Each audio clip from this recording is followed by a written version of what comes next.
Halo teman-teman, saya akan menjawab ada beberapa pertanyaan.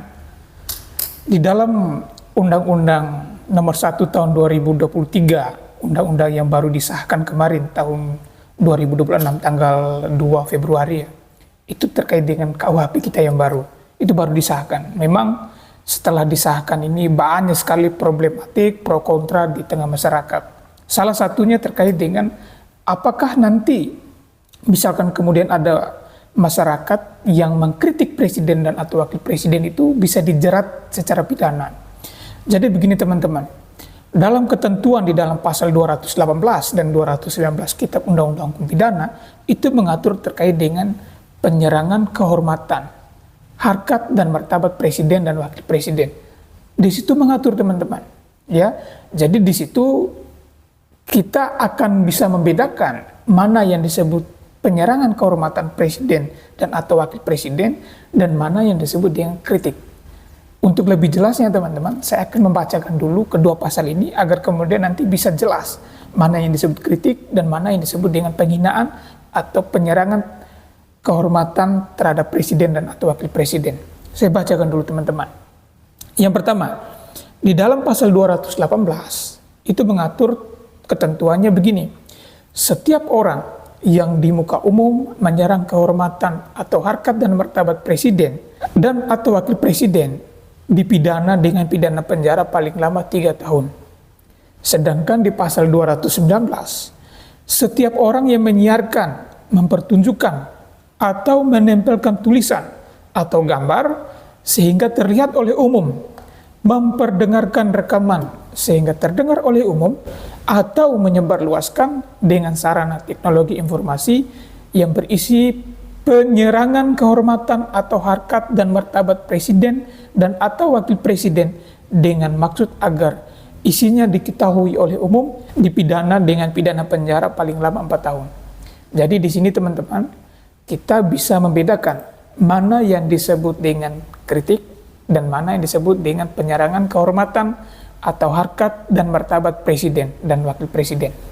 Saya langsung kasih contoh konkret saja teman-teman.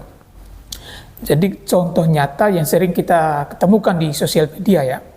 Contohnya apa? Gambar atau karikatur atau meme yang vulgar, meme-meme yang tidak senonoh, kontes-kontes palsu yang menyerang kehormatan atau merendahkan kehormatan presiden dan wakil presiden. Itu baru bisa dikenakan kedua pasal ini dan ancaman pidananya maksimal 4 tahun. Ya, kenapa pasal ini diberlakukan teman-teman? Karena begini, indikasi pelanggaran itu jelas. Yang pertama, ya, salah satunya adalah pelanggaran terhadap norma kesopanan. Merusak kehormatan seseorang. Dalam hal ini adalah presiden dan wakil presiden. Ya, kalau kemudian di meme atau gambar-gambar tersebut tidak mengandung unsur kritik yang subjektif, proporsional, itu bisa dikenakan pasal ini. Lantas kemudian pertanyaannya, apakah tidak boleh menggunakan meme atau gambar atau karikatur untuk mengkritik kebijakan-kebijakan pemerintahan? Boleh, ya, boleh, sangat memperbolehkan itu. Dalam aturan kita itu memperbolehkan hal ini, ya, kecuali ya kritikan-kritikan tersebut bersifat proporsional, objektif, tidak merendahkan, ya, tidak merendahkan martabat presiden dan wakil presiden, itu diperbolehkan teman-teman. Ya, sekali lagi dari kedua pasal ini kita bisa melihat mana yang disebut konteksnya penyerangan kehormatan atau harkat dan martabat presiden dan wakil presiden, mana yang disebut terkait dengan kritik terhadap kebijakan. Ingat ya, kritik terhadap kebijakan presiden dan atau wakil presiden. Sehingga jelas di sini teman-teman, apakah ketika kita kritik presiden atau wakil presiden bisa dipidana atau bisa dipenjara? Tentunya tidak bisa. Yang bisa pidana itu adalah perbuatan-perbuatan mana yang mengandung unsur penyerangan kehormatan atau penghinaan atau merendahkan martabat presiden dan atau wakil presiden.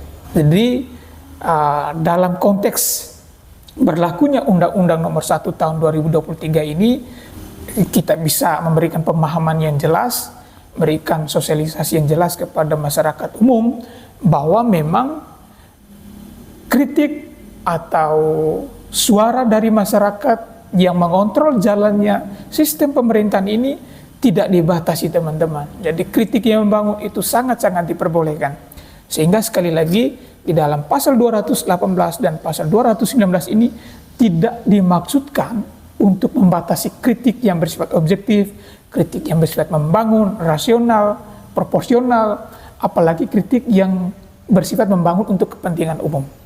Oke, demikian dulu teman-teman. Kita jumpa lagi di video-video berikutnya. Terima kasih.